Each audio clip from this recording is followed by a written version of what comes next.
From afar, a faint scent wafted past my nose. Is this demonic flower poisonous? Usually, poisonous plants and animals have very vivid colors. This corpse-scented flower has red leaves and green flowers with fresh, vibrant colors as if freshly watered. It might actually be poisonous. Thinking this, I quickly told everyone to put on their gas masks. I don't think the flower looks poisonous. Poisonous things are usually small. This one is as big as a barrel. It looks more like a man. Eating flower. Tuyanbio said. It can't be a man. Eating flower. There isn't even an ant around here. If it lived on animal flesh, it would have dried up long ago. This Kunlun divine tree coffin must have provided it with enough nutrients. Tuyanbio cleared his throat and said, no matter if it's a ghost or a monkey, I'll just shoot it to pieces, then there will be no more danger. Then we'll go and see the Bantong of the most beautiful woman of the western regions and find out what's really going on. Professor Chen exclaimed, absolutely not. It's better if you don't go near it than to damage this precious corpse-scented flower. I turned the floodlight, illuminating the four sides of the coffin, so that the professor and the students could see a bit more clearly. It was then that under the light many characters appeared carved around the stone shaft, covered entirely with ghost cave script, hundreds of them. This discovery was certainly not small. In the entire ancient city, including the temple and the underground palace, very few places had carved characters. Most events were recorded in murals. There were also some characters on the jade eye in the temple, but unfortunately, I hadn't had time to examine them closely before I broke it. I hadn't expected there to be so many ghost cave characters on this stone shaft. Written language is the most basic type of symbol for transmitting human information. The information provided by ancient murals is a form of visual perception, while information contained in written language is much more precise. If these ghost cave characters could be deciphered, it would avoid having to take detours while studying the Jingzhou civilization. Professor Chen quickly had his students begin to record, copying all the ghost cave characters on the stone shaft. Fortunately, the characters were carved very large, so they could copy them from behind the floodlight without needing to get too close. Shirley Yang also took out her camera to take pictures. Only Tuyanbio and I had nothing to do. Professor Chen wouldn't let us smoke here, so the two of us just had to sit and wait for them to finish. It seemed this archaeological work was coming to an end. The findings couldn't be said to be numerous, but just the perfectly preserved murals in the secret passage alone would be enough to shock the world of archaeology for 2 years, not to mention the bottomless cave, the Kunlun divine tree coffin, and the ancient corpse-scented flower. Each item was enough for these intellectuals to study for a long time. Currently, we had no protective measures whatsoever, so opening the coffin to see the most beautiful woman of the western regions was impossible. A few days ago, seeing the coffin of the Prince of Kroran in the sacred well, Professor Chen had forbidden us from opening coffins. Such actions would likely have to await approval from higher authorities before being carried out. I wouldn't have any chance to participate then. It was a pity that Hao Aguo had died in the gorge. Otherwise, if he had seen these things, who knows how moved he would have been. Thinking of this, I felt sorry for him, and to some extent, self-reproach. If only I had been a little quicker then. Well, where in this world are there so many what-ifs? Old memories surfaced one after another in my mind, and the more I thought, the more restless my heart became. Tuyanbio saw me in a daze, so he patted my shoulder and said, "Nyat, let's see what we two should do." Startled, I woke from my troubled thoughts. As I looked, I suddenly saw Chu Keen and Tapta Bang tentatively stepping onto the stone shaft. Hadn't the professor told them not to touch the queen's coffin? I quickly asked what was happening. Professor Chen said, "It's fine, they're not touching the coffin. There's too much dust in the middle of the stone shaft, covering all the characters. They're just going there to brush it off and then come right back. They're all wearing gas masks, so it's fine." I was about to call these two young students back and go instead, but Professor Chen immediately said, "There's no need. The meaning of these ghost cave characters on the stone shaft is extremely important. You gentlemen aren't professional at this. If anything were to be damaged, it would be a huge problem. Chu Qin and his group will carefully brush away the dirt, sand, and dust little by little. They're quick on their feet, they'll be done in a minute or two. I still felt uneasy, restless. My intuition had always been very accurate. Something was bound to happen. Why hadn't the former British explorers who came here taken that precious coffin with them? Besides one lucky survivor who was mentally disturbed, where had all the others gone? This cave inside the mountain looked peaceful and quiet, posing no danger, but what would happen if one approached the Queen's coffin? I couldn't wait any longer. I had to call Chu Qin and his group back right away. As I was about to call out, I realized it was too late. I only saw Professor Chen's 2 students, one in front and one behind, walking on the stone shaft. Tapta Bang, who was behind, suddenly bent down, picked up a rock, took 2 steps forward and savagely slammed it onto Chu Qin's head. Chu Qin couldn't utter a single word. His entire body collapsed, falling into the bottomless cavern below. Everything happened too suddenly, no one had time to stop it. Before we could even understand what had happened, we saw Tapta Bang turn back, snatch the gas mask off his head, and grin sinisterly at everyone, a grotesque and unspeakably evil smile. Then he turned around again, hurried towards the coffin at the other end of the stone shaft, and powerfully slammed the rock in his hand against his own temple. Blood poured from his head like a burst dam. He staggered and fell onto the Jingju Queen's coffin, his fate unknown. The remaining people were all stunned and horrified by this bloody and bizarre scene. What had happened to Tapta Bang? He had always been gentle and simple-minded. Why had he suddenly turned into a murderous demon, killing his own best friend, and then committing suicide next to the coffin? I shouted, "He's dead. This short-sighted fellow must be possessed. Tuyen Bio, quickly bring the black donkey hooves. It seems he's not dead yet, there's still time to save him." Professor Chen instantly saw his 2 students, one dead, one injured. The dead one had fallen into the abyss. His body couldn't even be found. The injured one had a broken head, bleeding, lying motionless at the end of the stone shaft. It was unknown if he was still alive. This reality was truly difficult to accept. The pain tightened in his heart, making him dizzy and fall to the ground. Deep Diak Tam quickly helped the professor. She was also terrified. Besides crying, she couldn't do anything else. I thought saving lives was important. Even if there were real ghosts and demons on the stone shaft, I would have to charge forward blindly to fight. I told Tuyen Bio and Shirley Yang to stay and help the professor, while I grabbed my weapons and put on my gas mask.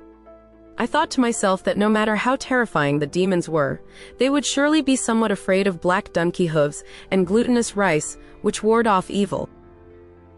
If that corpse-scented flower was poisonous, wearing this mask would mean I wouldn't have to fear it anymore. I didn't have time to think much. I strode towards the stone shaft. This shaft was about 3 meters wide, suspended above a bottomless cavern. A quick glance down filled me with sweat and made my hair stand on end. Just as I had gone halfway, I suddenly heard footsteps behind me. Turning my head, I saw that it was Tuyen Bio and Shirley Yang following. I immediately asked, "Why aren't you 2 staying to look after the professor? What are you doing following me?" Tuyen Bio said, "Who knows what kind of evil lurks on this stone shaft? I'm not at ease with you going alone. Besides, it would be difficult for you to carry Tapta Bang by yourself. The 2 of us can pull him back faster and avoid any mishaps." I thought the situation was urgent. If I said another 2 or 3 sentences, Tapta Bang would lose too much blood and couldn't be saved. So I waved them over. All 3 of us ran straight to the coffin at the end of the stone shaft. Now that we got closer, we saw the corpse-scented flower, extraordinarily vibrant. Its vivid, fresh colors made one tremble with awe and fear. I remembered Professor Chen once saying that this flower was possessed by an evil spirit, but at this point, whether it was rare or precious didn't matter. So I swore loudly, "Damn you. It's probably all you're doing." Then I swung my engineer's shovel, aiming straight at the flower and hacking wildly, until the giant flower was shredded, oozing a lot of black liquid. Only then did I stop. Shirley Yang saw my quick action, having already hacked the demonic flower to pieces with no time to stop me. She sighed helplessly. Well, it's done. Quick, saving lives is important. I said, right. Quickly stop Taptabang's bleeding. As I spoke, I took out first aid bandages, preparing to give him a rough dressing first, then quickly carry him back for treatment. Tuyanbio reached out and felt Taptabang's carotid artery, then sighed. Stop trying, it's over. His pulse has stopped. We were one step too late. I flew into a rage, slamming my hand onto the wooden coffin. Damn it. How am I supposed to explain this to his parents now? Won't his family be heartbroken to death? To my surprise, as soon as I slammed my hand on the coffin, Taptabang's body, which was lying on the ground, suddenly shot up as if electrocuted. His two eyes were wide open and bloodshot. He pointed at the Jingzhu queen's coffin and said, She is alive. Shirley, Yang, Tuyanbio, and I, all three of us, were startled. Just now, Taptabang's pulse had clearly stopped, so how could he suddenly sit up like that? Unconsciously, I pulled out a black donkey hoof from my bag, intending to hit him. But as Taptabang finished his sentence, his two legs stretched out, and he collapsed stiffly onto the ground. This time, he seemed truly dead. I unconsciously looked up. The lid of the Kunlun divine tree coffin had opened slightly at some point. My heart almost leapt out of my chest. Tuyanbio and Shirley Yang didn't understand why either. All three of our hands were drenched in sweat. If it was misfortune, there was no avoiding it. The queen's coffin was slightly open. This was clearly aimed at us. Tuyanbio raised his gun, aiming directly at her coffin. I gripped my engineer's shovel and black donkey hooves tightly to see what would finally emerge from inside. In that instant, my head spun 7 or 8 times. Was this queen a ghost or a bon tong? If she was a ghost, how should we deal with her? If she was a bon tong, how should we handle her? This stone shaft was too narrow. I couldn't employ any moves.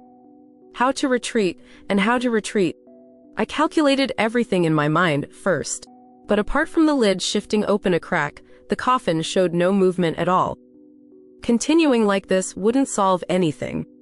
Currently, we had 2 choices. One was, regardless of any movement from the queen's coffin, to retreat from the stone shaft and then reconsider.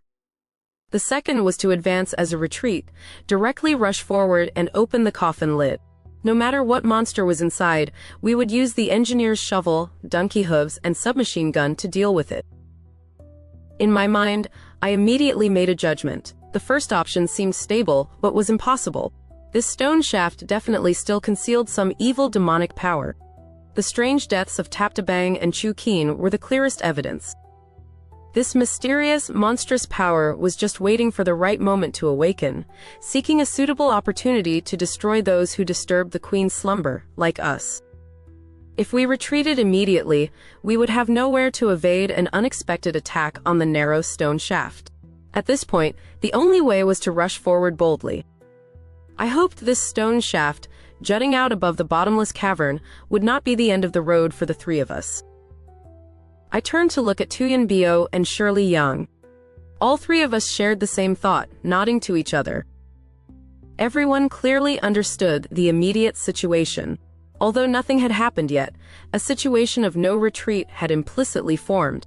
The only way was to open the coffin lid and find the enemy first, and then figure out how to respond. Tuyanbio handed Shirley Yang the submachine gun, telling her to be ready to fire. Then he spat a few times into his palm, indicating that he and I should work together to push open the coffin lid.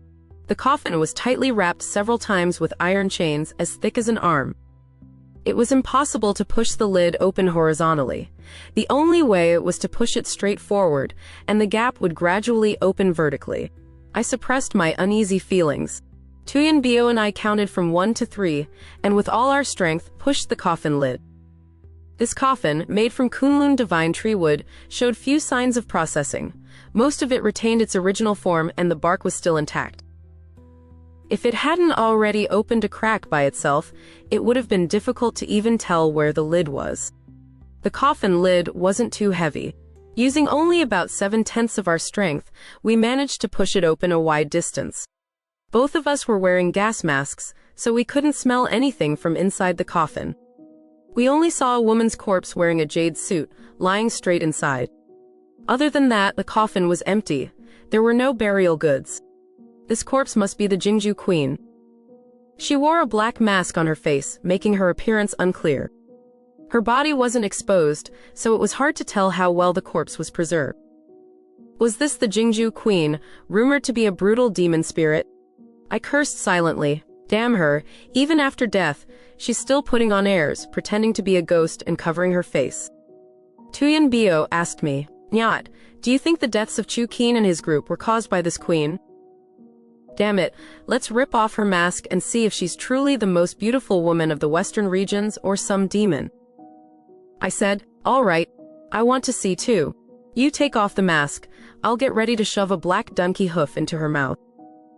If she's a real demon, she'll have to taste my evil, expelling black donkey hoof first. With that, I gripped the donkey hoof tightly in my hand, getting into position to shove it into the corpse's mouth. Tuyen Bio rolled up his sleeve, extended one hand, and yanked the mask off the queen's face. The Jingju queen's face was revealed. Long black hair soft as clouds, phoenix eyes and moth eyebrows, a delicate countenance. Her two eyes were tightly shut, and her complexion was a chilling white. Aside from this, all other parts of her were just like a living person. Before this, I had imagined the face of this Jingju queen countless times, either thin or fat, either blonde with blue eyes or with a high nose and deep, set eyes. But even if I imagined it 100,000 times, I could never have conceived that the queen would have such a face, because... Ha! Tuyen Bio and I shouted at the same time. No one expected that the Jingju queen's face looked exactly like Shirley Yang's, as if cast from the same mold. I didn't know what to do, my mind was a mess. I turned my head, intending to see Shirley Yang's reaction behind me. To my surprise, when I looked back, Shirley Yang, who had just been standing guard with a gun, had vanished without a trace. Could it be that the corpse in the coffin wasn't the queen, but Shirley Yang herself? I felt goosebumps all over. Each desperate needle pricked my cerebral cortex. Pain, fear, tension, helplessness mixed with doubt. A tangled mess of complex emotions poured into my head all at once. For a moment, my mind went blank.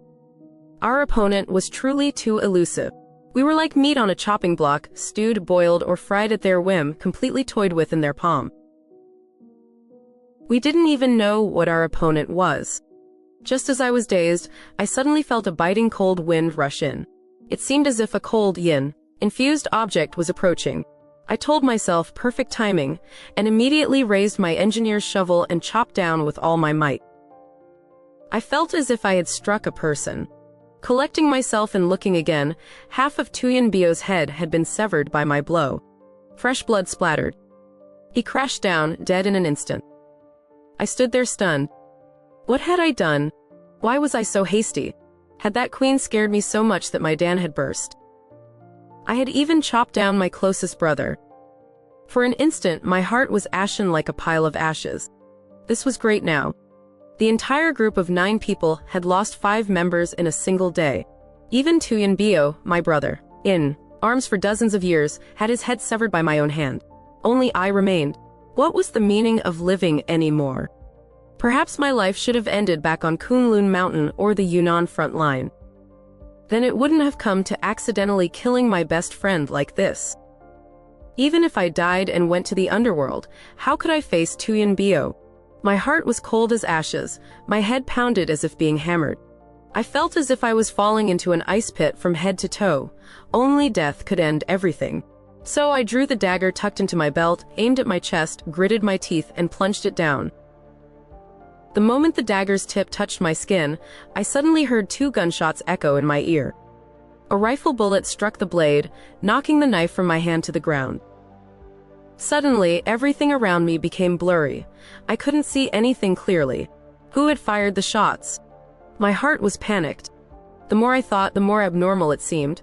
All logic was turned upside down. I vaguely heard people shouting in my ear. Nyat, hurry back here. Run back now. That sound was like a flash of lightning in the dark. Although I didn't yet understand what had happened, instinct told me I had fallen into a trap. Damn it, had I been bewitched? Thinking of this, I gritted my teeth and bit through my tongue. My entire body jolted. I realized I was standing in the middle of the stone shaft, not in front of the Jingzhu Queen's coffin at all. The coffin at the other end of the shaft was still precisely as it had been, and the corpse, scented flower on it, was still blooming. Its petals, which had been clustered, were now fully extended, revealing the pistol in the center, pointed at me like a radar. At the other end of the stone shaft, two people were standing, Tuyen Bio and Shirley Yang. They were frantically jumping up, trying hard to call me. Were they still not dead? Tuyen Bio, holding a rifle, shouted loudly, "Nyat, you've gone mad, damn it.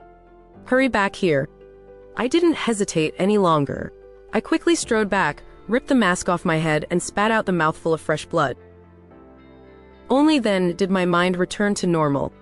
I asked Tuyen Bio and Shirley Yang what had just happened. Tuyen Bio replied, "Damn, you scared the hell out of me. Weren't you going to save Tap to Bang? You walked to the middle of the stone shaft, then suddenly turned your head around. We didn't know what was wrong with you. You were like a sleepwalker, swinging your shovel wildly. Then you pointed for a long time. No matter how much we yelled, you didn't hear us. After that, you pulled out your dagger and tried to kill yourself. I tried to run and stop you, but it was too late, so I had to fire 2 shots to knock the knife out of your hand. Were you having a fit or possessed?" I turned my head to look at the long stone shaft. Only then, putting everything together, did I understand. Everything I had just experienced was an illusion created by the corpse. Scented flower. Damn it, it was trying to trick me into committing suicide. This monstrous corpse, scented flower, I thought, didn't just rely on its scent to disturb human nerves. Its more potent weapon was its color. Just getting close would immediately induce hallucinations. No wonder there were no traps around the queen's coffin. It turned out that this demonic flower was the most formidable tomb guardian. Anyone who harbored intentions of approaching the coffin would be stripped of their senses and then killed by their own memories. It seemed that the stone pillar spanning the mouth of this bottomless cavern was the corpse, scented flower's sphere of control. As soon as one stepped onto it, hallucinations would be generated. Surely the explorers and tomb robbers who came here before all met an ambiguous fate similar to the deaths of Chu Qin and Tap to Bang. They probably died without even understanding what had truly happened. Fortunately, Shirley Yang was careful and didn't let Tuyen Bio come and pull me back. Otherwise, I would have been dead on that stone shaft long ago. The more I thought, the angrier I got. I cursed the queen vehemently, raised my gun, aimed at the corpse, scented flower on the coffin, and fired a few shots. The bullets hit the branches and leaves of the demonic flower as if shooting into a pile of sawdust, leaving no holes and eliciting no reaction whatsoever. Not knowing what else to do, I simply let it be. Tap to Bang lay slumped beside the coffin at the other end of the stone shaft, bleeding profusely. It seemed he couldn't be saved anymore, but we couldn't just leave his body there like that. We still had to find a way to retrieve him. Shirley Yang, Tuyen Bio, and I discussed for a few moments, but couldn't come up with any good ideas. Although Professor Chen's life wasn't in danger, he was unconscious. Deep Diek Tam sat beside the old man, sobbing.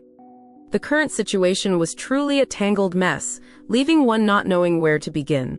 Tuyen Bio said, "Nyat, I have a brilliant plan that can eliminate that demonic flower." I asked, "This corpse, scented flower is so formidable, what method do you have?" Tuyen Bio replied, "Although it's formidable, it's not difficult to deal with. It merely disturbs one's vision and sense of smell, luring those who approach it to their deaths. When you went there, you were all wearing gas masks, but you still fell into its trap. This proves that it doesn't just use scent to lead people to their deaths. Even looking at it will mesmerize you, making you unable to distinguish truth from illusion, which is why you couldn't react in time. My brilliant plan is this. We won't look anymore. We'll blindfold ourselves, crawl on the ground, approach it, and uproot it. What do you think?" I replied, "All right. Then you quickly blindfold yourself and crawl over there. We'll be behind you, covering you and shouting encouragement." Shirley Yang said, "No. Besides Professor Chen knowing a few things about this flower, we know absolutely nothing about it. How dare you assert that it mesmerizes people through their senses? This demonic flower is far too strange. If we make a wrong judgment, it's very possible that more people will die. Tuyen Bio said, so, according to you, we should just abandon Taptabang's body there, and then just dust off our and leave. I interjected, but even if we leave, we can't let this flower off the hook. Don't we have a whole pile of explosives? I'll blow up the entire pillar and bury it in this bottomless cavern. One person said one thing, another person said another. As we were debating, we suddenly saw Taptabang's body in the distance, seemingly tossed into the air. We immediately stopped arguing and focused our gaze in that direction. The powerful floodlight had always been kept at a relatively low angle, so that when people on the stone shaft turned back, the light wouldn't shine into their eyes. At this moment, I adjusted the light's angle higher, and the beam shone directly onto Taptabang.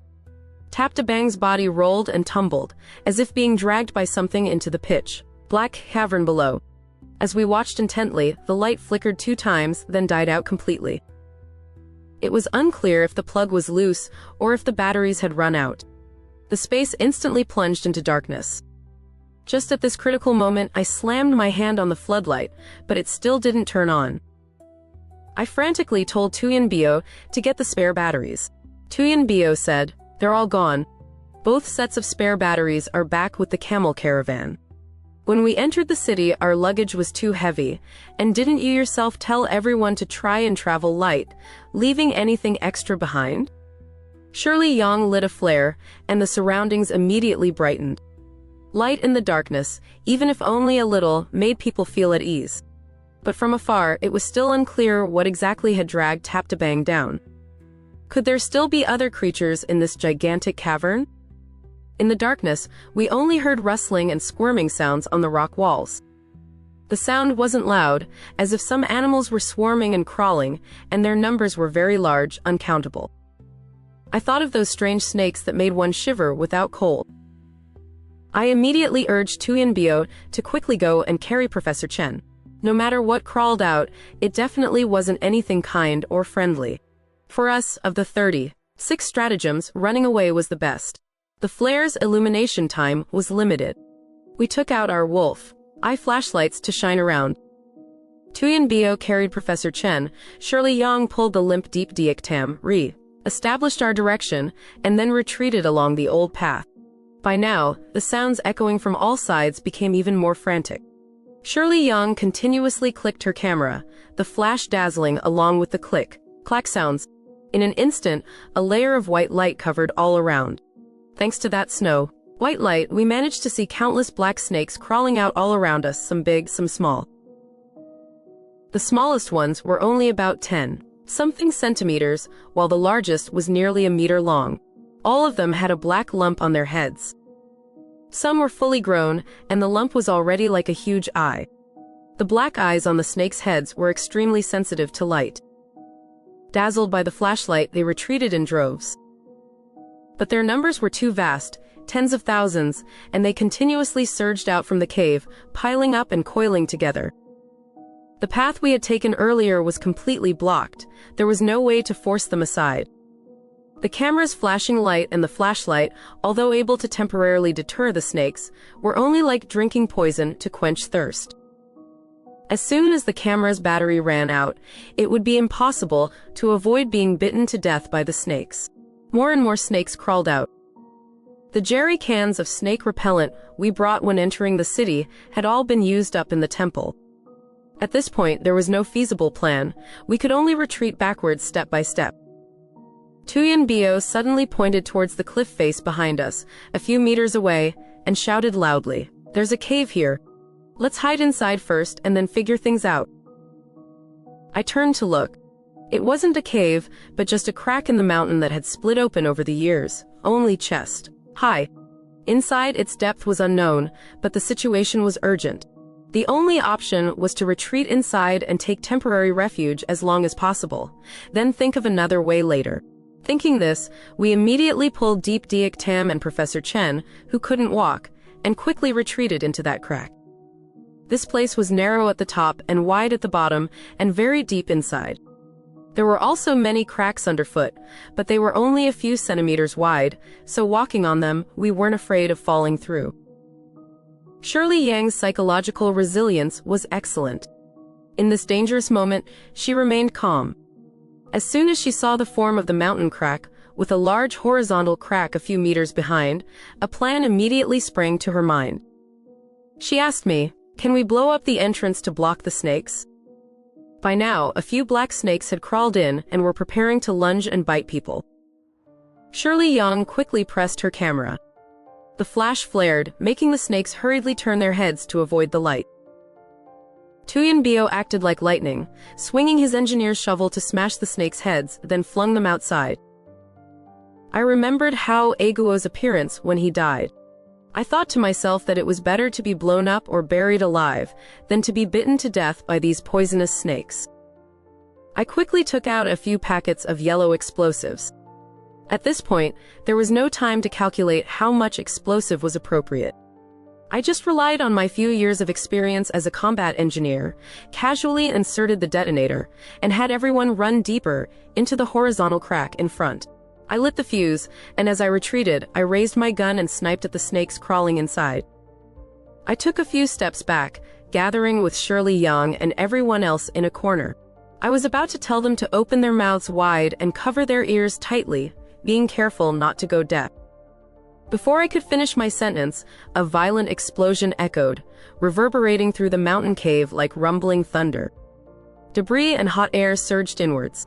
Although we were hidden in the corner, avoiding the direct impact, we were still squeezed tightly by the pressure of the explosion. Our chests felt as if someone had punched us hard, our two ears ached, and our heads were filled with a buzzing sound. We couldn't hear anything anymore. Tuyanbio opened his mouth to say something to me, but I couldn't hear a sound. I had to shout each word to him. Too much. Explosives. It seems. Are you all right? I didn't even know if any sound came out. My position was too close to the explosion point, and the sound reverberated in this crack. My eardrums ached as if pricked by needles. I yelled myself hoarse, yet I couldn't hear anything myself.